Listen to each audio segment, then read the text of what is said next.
नमस्कार, आप देख रहे हैं RKS के न्यूज, जहां खबरों की गर्द आपकी जुबान तक साफ, सच्ची और बिना किसी जोड़ तोड़ के पहुंचती है। सबसे पहले मैं आपसे कहना चाहूंगा कि अगर आप भी सोचते हैं कि देश की असली तस्वीर सामने आनी चाहिए, तो अभी सब्सक्राइब करें और लाइक बटन दबाएं, ताकि अगली खबर सबसे पहले आपके पास पहुंचे।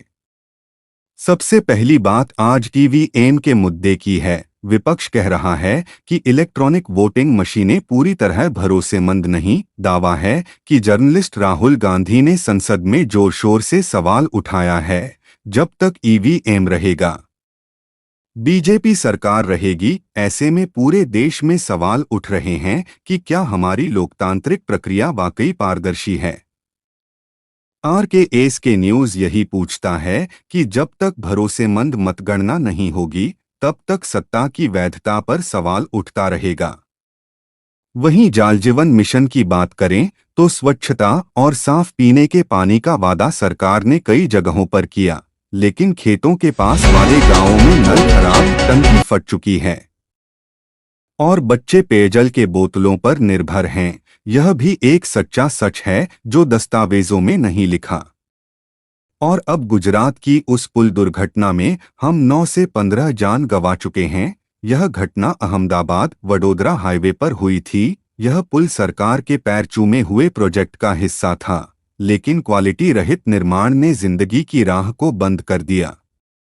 अहमदाबाद में कल ही फ्लाइट एक्सीडेंट की घटना हुई, जिसमें छोटी सी टेक्निकल इशू की वजह से आपात लैंडिंग करनी पड़ी और यात्रियों को बड़ी मुश्किल से बाहर निकाला गया। इस हादसे से सवाल पैदा होता है कि क्या हमारे एयर सेफ्टी नियमों में कहीं कमी तो नहीं है।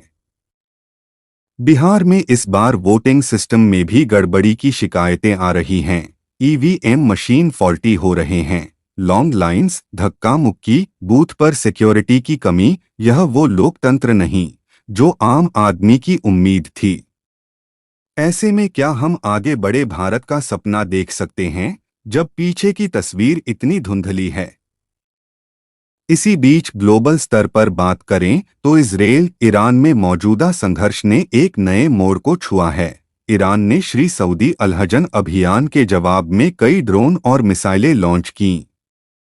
इजरायल ने रिटेलिएट किया और अमेरिका ने खुलकर इजरायल को हथियार और इंटेलिजेंस दे रखी है। तेहरान में आतंकी तरीके के हमलों की खबरें आ रही हैं, जिसमें तेल घोटाले के तार भी जुड़ते दिख रहे हैं। ईरान के पास कसिम बसीर नाम का एक मॉडल फाइटर जेट है, जिसने कम दूरी पर साथियों के नुकसान को कम करते हुए आत्मरक्षा के उपाय दिखाए हैं। लेकिन सवाल यह है कि जब युद्ध ही व्यापार बन गया है, तो आम आदमी की जान किस बात की गारंटी करेगी। मौसम की बात करें तो आज दिल्ली NCR में भारी वर्षा की चेतावनी है, 24 घंटों में 100 मिलीमीटर तक, जिससे ट्रैफिक रुका रह सकता है और कई नई सड़कें बंद हो सकती हैं। वहीं पंजाब, हरियाणा, बिहार और बंगाल में भी बारिश का अलर्ट जारी है। यह मौसम के स्वाभाविक बदलाव का संदेश है, लेकिन देश की जल संरचना क्या इन नेचुरल कैलेमिटीज का सामना कर पाएगी।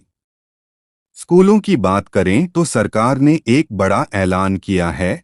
हर सरकारी विद्यालय में स्मार्ट क्लास होंगे, सैनिटेशन की सुविधा होगी और इंटरनेट कनेक्टिविटी तय होगी। लेकिन ग्राउंड लेवल पर वो स्कूल जहां बच्चे कच्चा क्लासरूम में पढ़ते हैं, जहां वॉशरूम दरवाजे के बिना हैं, वहां पर एक ग्रीन फ्लैग भी नहीं मिला। RKS के न्यूज यहां पूछता है कि जब स्कूली बच्चों की बुनियादी सुविधा ही नहीं होगी, तब देश को नॉलेज इकोनॉमी कैसे बनाना है।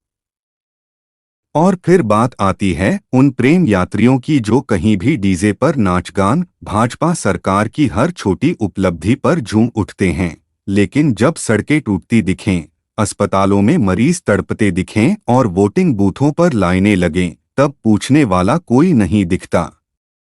RKS के न्यूज पूछता है, क्या यह तालियां उस विकास की उत्सव हैं जिसने आपके जीवन को गड्ढे, भ्रष्टाचार और जनता की अनदेखी के तल तक पहुंचा दिया है।